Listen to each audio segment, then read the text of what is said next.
I posted a poll on Twitter that asked, would you rather be the best football handicapper in the entire world or have just one DraftKings account that could never get limited? The responses I got to this clearly showed me who the pros were and who the amateurs were, and there is a right answer, and it will probably surprise you. But first, let me tell you why I'm qualified to tell you what the right answer is. My name is John, aka Golden Pants 13. I'm a professional sports bettor with over $1 million in earnings, and I do this channel to help you get better at sports. I would recommend subscribing because in the coming weeks, I'm going to be launching something absolutely massive that will help you become a profitable sports bettor, or if you already are a profitable sports bettor, help you make even more money. So please subscribe and wait for the updates on that. Now the answer to the riddle. The correct answer is the DraftKings account, and it's not even close. And here's why. With the DraftKings account, you're going to be able to have around-the-clock access to one of the softest counterparties in the entire world, and you will be able to bet them at every single market, at every single line move for the rest of time. That is worth so much more than being the best football handicapper in the world. That DraftKings account will probably make you $10-20 million a year, even if you're not the absolute best sports bettor. Whereas being the best football bettor in the world, you still have so many other hoops to jump through to make that kind of money. Where the DraftKings account, you can just sit at your computer, click buttons, and make money. This is an extrapolation of the golden rule of gambling. The golden rule of gambling is the skill of your counterparty matters more than your own skill. This is the one thing that if I had one takeaway from my 15 years of advantage play, it would be this. You're better suited finding weak counterparties than you are spending an enormous amount of time on increasing your own skill. And let me give you a walkthrough of why that matters. So any form of gambling is what we call a zero-sum game. That means the money won by one person is money lost by the other. So the money in gambling, it flows from the person with less skill to the person with more skill. Now, of course, there's fluctuations over time, but if you think of it as expected value, the expected value is always flowing from the less skilled individual to the more skilled individual. When you hear that, you think, oh, it's probably the same. Increasing your own skill, decreasing your opponent's skill, they all add into that skill differential equation the same way, which is true. But there's asymmetric downside or upside to the gambler who has less skill. So let me walk through a weird exercise. I'm going to use what I'm going to call Madden gambler ratings and show you what I mean. So professional gamblers are all highly skilled. Now there's definite step ups as you become better and better, but the amount of effort you're going to put in is going to yield a 1%, 2% improvement. Now that's going to jump you over most professional gamblers, but the absolute increase in skill won't be that big for most professional gamblers. Put another way, and this is where my gambler Madden rankings come into play, is all professional gamblers are like a 90 plus Madden rating. So there's not a huge differential between like the worst and the best. You can think of it in two examples. One is the sportsbook example. So a professional gambler from a sportsbook side would be something like a Pinnacle or a Circus Sports. Very sharp, very good at pricing, a tough opponent. Beatable, but tough. So maybe we put them at a 93, gambling Madden rating, right? And let's say you're a pretty good sports bettor yourself. You're at 93. So there's two things you can do to win in this situation. One is you up your own skill. You work really, really hard. You maybe invest some money into, making your own software or whatever it is. You grind. You update your model. You take notes on the sport that you're betting, and you up your skill from maybe a 93 to a 9. I don't know where did I have them at 93? From a 93 to like a 96. So now you can beat Pinnacle, right? But it's not going to be, you're not going to beat them by a lot. You have like a 3-point skill differential. You'll win, but you'll win slowly, and you'll win at a pretty low ROI.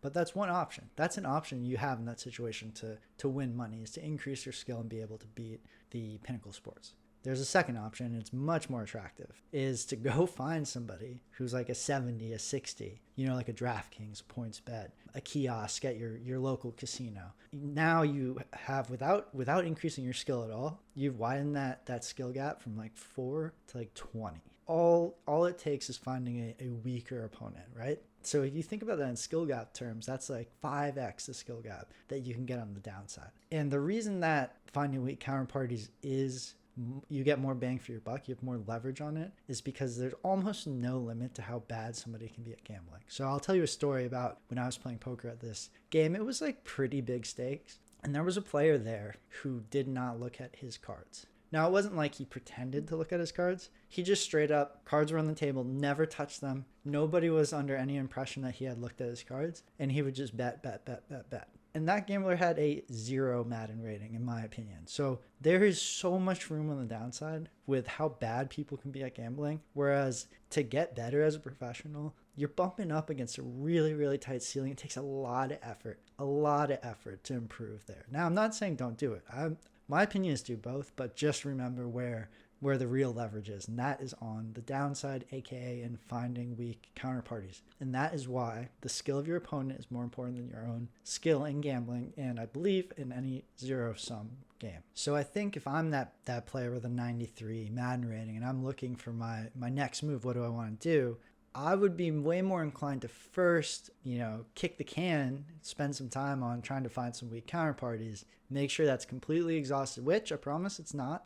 So don't tell me it's not. It's not. However, don't take my word for it, because I'm going to give you a couple of real life examples. I will give you an example at the end from my own betting with, a couple numbers, a little insight into that. And then we will talk about what you can do going forward to find more weak counterparties. The clearest example of the power of the weak counterparty is staring us right in the face as bettors. So let's talk about FanDuel. I actually think everybody watching this video knows what FanDuel is. They are the unquestionable top of the gambling industry at this point in time. And by top of the gambling industry, I think it's important to note that they make the most money gambling out of any entity in the entire world. Let that sink in. All of FanDuel's money is gambling P&L. So if you're going to judge who's the best gambler in the world, at least as a firm, you would have to give strong consideration to FanDuel. So let's talk about how they've achieved that. In 2023, FanDuel spent $264 million on advertising. Why is this important? Advertising in gambling is literally the search to find weak counterparties, recreational players, or as FanDuel DraftKings likes to call them, good customers. So FanDuel has a $264 million recreational bettor search fund. So we know how much FanDuel cares about finding weak counterparties. We know.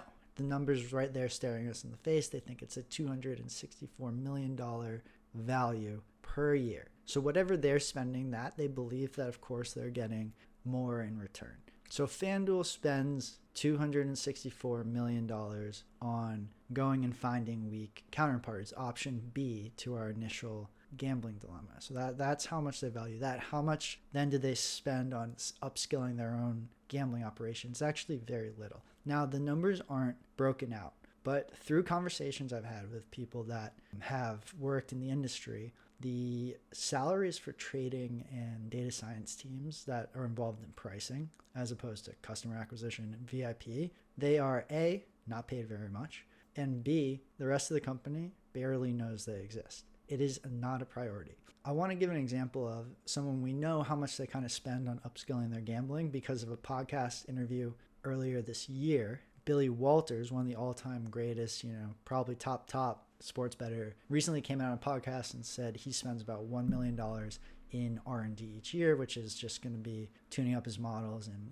bringing in originators and whatever it is. So that's on upskilling his own gambling. We think about a company like FanDuel. Billy's going to have a better return on each R&D dollar because he's simply more skilled at, originating, pricing, gambling than the people at FanDuel. But it's not going to be he's not going to be so much better that, if FanDuel wanted to spend $100 million, they couldn't become the top originators in the entire world. So let's assume that FanDuel wanted to become the best, originating, pricing firm in the entire world. It would be achievable in $100 million. That would outspend like Billy Walters by 100x. And there's no doubt in my mind that would do the trick and that there would be nobody who'd be able to compete with them at trading and originating sports. Do they do it? No, they don't care because they understand the golden rule of gambling. That would only be like 35% of their advertising spend in 1 year to just be automatically the best gamblers in the world. But they don't do it. And that should tell us what is important and what is not important in this market. To hammer this point home and to kind of put a bow on this story, let's compare FanDuel to everybody's favorite underdog sportsbook, not underdog sportsbook, but Circa Sports, the sports betting world's underdog, who's extremely sharp, very good at pricing, and often people will use Circa's pricing to bet into FanDuel. So I think there's very little question about who does a better job pricing between Circa and FanDuel if people are using the prices at Circa as a fair to go bet into FanDuel and make money, right? FanDuel, not sharp, Circa, sharp, quotes. Because again, who's sharpest makes the most money, right? But this is in our terms, Circa's a sharp book and FanDuel is a square book. Let's look at Illinois. This is the biggest state they both operate in, and they've recently released some financials, and there's been a lot of talk about the gambling tax. So a lot of numbers have come out on how companies are doing in Illinois, and there's something really interesting going on there between FanDuel and Circa. Illinois recently published, when they were looking at this tax, some numbers, and they showed that FanDuel in 2024 fiscal year had done $411 million in gross revenue. $411 million. Number one on the table, right? A lot of money. Circa, who also operates in Illinois, did 1.6 million. Actually, they did 1.7 million. Sorry, just 1.69 million, right? The point is that there is a big difference in these two numbers. And to further this point, what is the difference here? Well, every professional bettor I know has access to a Circa account, and they also have access to a FanDuel account. So the difference isn't the professional or the sharp bettors. Circa has those. The difference, the sole difference driving the revenue between these two places is how many recreational bettors FanDuel has, how many more recreational bettors FanDuel has than Circa Sports. And along with making over 240x what Circa made in Illinois, FanDuel also made $133 million of that from parlays, which is one of the favorite menu items for recreational bettors. So that even dwarfs Circa's total by so much. And we can almost tag all of that parlay revenue to recreational bettors. Side note, actionable tip, sharp bettors bet more parlays. But look, you might be saying, hey, I'm not a sportsbook. That doesn't apply to me. Now, I would argue against that, because I would, like I said, FanDuel makes 100% of its money from gambling P&L, or close to 100%. I don't know if there might be some, leftover NFT deal or they host DFS, but most of their money comes from gambling P&L, which is also the same as professional sports bettor. So I think the two are more similar than people want to admit. The second thing is, I do agree with you that, we want a story that's true to us as APs, because it's going to be very, very hard for us to just spin up a sports book and spend $300 million on advertising to try and steal some market share from FanDuel, which also we realize doesn't really work, as Caesars has tried that. So I want to talk about one of my favorite AP stories, which is Don Johnson and his $16 million blackjack win in Atlantic City. The reason that this is a great story and a great example of this is Don used a losing strategy, aka he had a strategy which basically made him a low skill bettor, like a 50 Madden rating. And he still found somebody so dumb that he made $15 million using a severely underskilled strategy. So for those of you who aren't familiar with the Don Johnson story, Don Johnson is a blackjack player. I think he was a horse racing bettor who basically negotiated a really favorable loss rebate deal with casinos in Atlantic City, and he would go on to play basic strategy and win over $15 million. Without getting into too much of the specifics, a loss rebate, you might have gone one from, sportsbook promotion. It's basically like, if you lose, I think the deal was if you lose $1 million, you get back, 22%. What happened was he was actually at a football game with a couple other high rollers, and a host from one of these Atlantic City properties offered this loss back rebate to one of these high rollers. He said, hey, would that be something that I could have? And they were like, sure. So he went back and he ran the math. He talked to some smart people, and he realized, I think that there might be a way to win with this loss, with this rebate, because Don Johnson could count cards, but also do it in a way where he didn't blow up his spot and play what the casino thought would be a losing strategy, and therefore extend his play. So he negotiated for a couple of weeks, and he finally got a good deal that he felt like he could go and play basic strategy, have a very big edge. And what happened was, he was playing what the casino knew was a losing game. He was flat betting. He might have had a couple favorable rules, like an early surrender or something, I think he mentioned. But he was playing a losing game of blackjack if it were not for the loss rebate. But every time he lost, the max loss, which I think was $1 million, he would get $220,000. So there was a way with that strategy to basically hit the required bet amount and be, printing EV without actually being a winning player. I don't want to get too in depth into the math behind it, because that is not the point. The point is that Don Johnson won more than 99.9% of professional sports bettors, professional blackjack players, professional poker players, all by finding a super stupid counterparty and negotiating good rules and playing a very low skill game. He played basic strategy. How many people in the world can play basic strategy? A lot. How many people in the world can play basic strategy and win $16 million?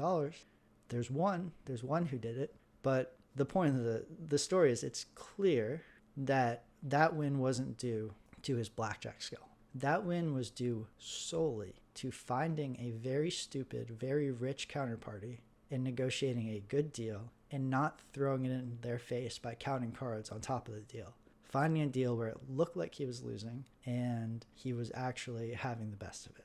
All right, let's bring it home with a story from my own betting. So this actually just happened today, and immediately I was like, I have to include this in the episode. So a friend of mine, another professional bettor, asked me, hey, what's your ROI in X market? And let's say this is a soft counterparty of a market, right? And I was like, okay, yeah, let me look. I was like, I think it's 10, but we had like a massive bug in our code that, it should be way more, than 10. But yeah, we had a big bug in our code and pissed with what we returned, but I think it was like 10%. Run the numbers, it was 15.2%. And I went back, I was like, yeah, it's 15.2%, 6 figures on the year in this market. And we had a huge bug in our code. Like, it was like a material bug, and we were still beating this market for 15%. It's like, why would I be doing anything else if I can find more access to that market, right? Now, of course, like, that is not the only market we play in. It's foolish to think that you'll always have, if you have one market like that, you can just pour millions of dollars into it. Now, have we bet over $1 million in this market? Yes. But the point of the matter is that you're still going to need to diversify a little bit. Finding stuff like this is so useful for your career, because you're taking away any of this uncertainty on, can I win? I've never asked myself, like, oh, am I a winner in this market? It's like never crossed my mind. And that's so refreshing when you're a professional gambler. And the longer I go in this game, the less tolerance I have for spots where I don't know if I have a huge edge. I just want to know I have a big edge, and that's the end of it. If I don't know I have a big edge, I will find something somewhere else at this point in my career, because it's not worth it to spend a lot of time and resources in a spot where it is super unclear if you have an edge or not. So say you're at that crossroads, right? You're 92 out of 100 in Madden, and you're looking across the street and you're seeing Circa, Pinnacle, Bookmaker, and Bet Online, and you're seeing these 94, 95 level opponents, and you think, okay, I think I could see a path to get to 97. It would take spending, $50,000 on bringing somebody on to help me model or help me program my stuff. It's going to take sitting at the screen for, 3 hours a day to be on top of injury news and update that into my model as fast as I can. Or it's going to take like me taking a Bayesian stats class and learning Python. I actually think all of those things are probably things you should do if you're full-time, just because some of them are fun and you will make more money. But the first thing you should be doing is you shouldn't even think that way. First, you should think, where are the 70s? Where are the 75s? There's so many people that I know who were professional bettors or sharp bettors or whatever, and they lived in states where they could play on Prize Picks, play on Underdog, and they didn't, right? It's kind of Mickey Mouse. I don't trust that. I'm just going to play my straights or whatever. Meanwhile, you have people that could barely put their pants on winning 6 figures against these apps. So who was the smart person in that? The person who didn't want to play underdog because they just like, it was a different game and they thought, I'd rather just kind of bet my first half money lines into Pinnacle. Or the person that was like, hey, I can take a quarterback, I can pair it with a receiver, passing yards, and I can parlay them with no deduction, with no punishment in the pricing. I'm just going to do that. I think the Pinnacle person's the idiot. I think the other person's the person who's making more money, right? So, and that's one thing we did. We crushed prospects. We crushed, underdog, easy dollars. And those dollars, instead of spending them, just reinvest, right? So the goal is first look to find a spot, look to find a soft counterparty. How can you get access to just one more soft counterparty where you don't have to question if you have an edge? That's your first look, right? Same thing as a QB. Always have a first look. Your first look should be, where's the idiot? If you can't find any, which I still don't believe, but like if I still think that training is good and being better is good, right? So devote some time to upskilling, but make sure it's a minority instead of a majority of your process if you're actually doing this for money. So what are some ways that you can find some soft counterparties, right? First, you could go get PPH accounts. That's going to be, going and finding a local bookie, asking around. It's going to take some legwork. It's going to take talking to people, which is, scary for a lot of us in the industry, but it's well worth it. You could go to some kiosks where you can, bet without being necessarily as restricted as you would be online. You can find betting partners and, sell them your information and they can bet and, work out a deal where you get kind of a performance fee on that. There's many ways to do this. I just think that they're way more high leverage than just trying to figure out a way to keep betting, $500, $1,000 into Pinnacle. If you have a massive bankroll, you have to start looking towards those sharp books and the bet fairs and the exchanges. That's the reality of how it goes. But for the majority of people, I would recommend just like forget about it. Just forget they exist. Like there's the oh, I can't wait till Circa comes to my state. Why? Stop. Don't waste your time. You're not there yet, probably, right? What you need to be doing is developing that first look, that instinct that like the game, truly believe it's a zero-sum game. And you have to understand the money flows with the skill differential. And there's two ways to increase that skill differential. And there's a lot more room on the downside. There's a lot more room on the downside. So that's easier, right? You have a lot less resistance on the downside. Pushing up when you're already really good is hard. It's hard. It's kind of fun, but it's hard. Just remember where the money comes from in gambling. And remember the golden rule. That's the only thing I want you to take away from this.